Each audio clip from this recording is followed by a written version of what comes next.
The United States and the Soviet Union were locked in a silent war of intelligence. Spies, double agents, and covert operations defined the conflict behind the scenes. But one of the most damaging blows to the CIA didn't come from the outside. It came from within.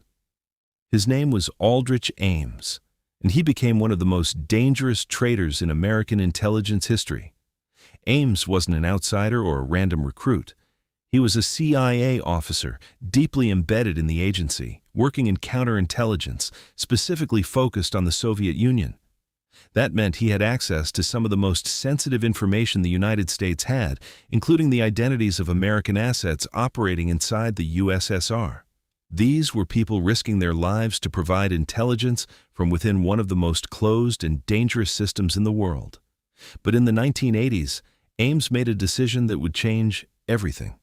Facing financial problems and wanting a more expensive lifestyle, he began secretly working for the Soviet Union.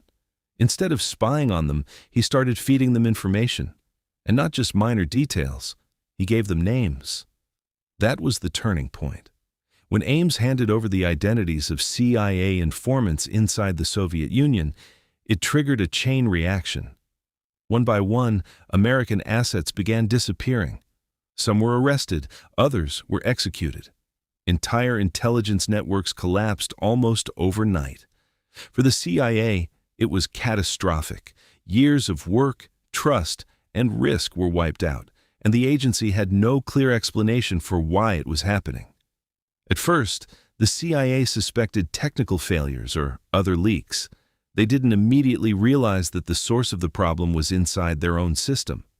Ames continued to operate for years, passing along highly classified information while maintaining his position within the agency.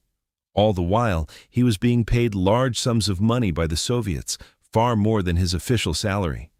Eventually, his lifestyle started to raise suspicion.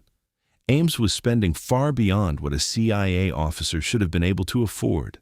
Expensive cars, a new house, visible wealth, it didn't match his income.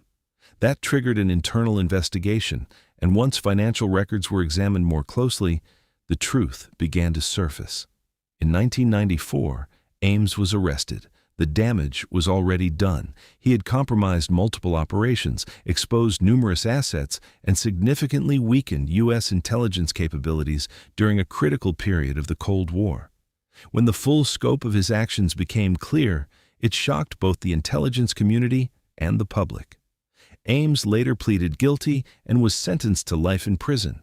His betrayal is considered one of the most severe intelligence failures in U.S. history. Not because of how he did it, but because of how much access he had and how long he went undetected.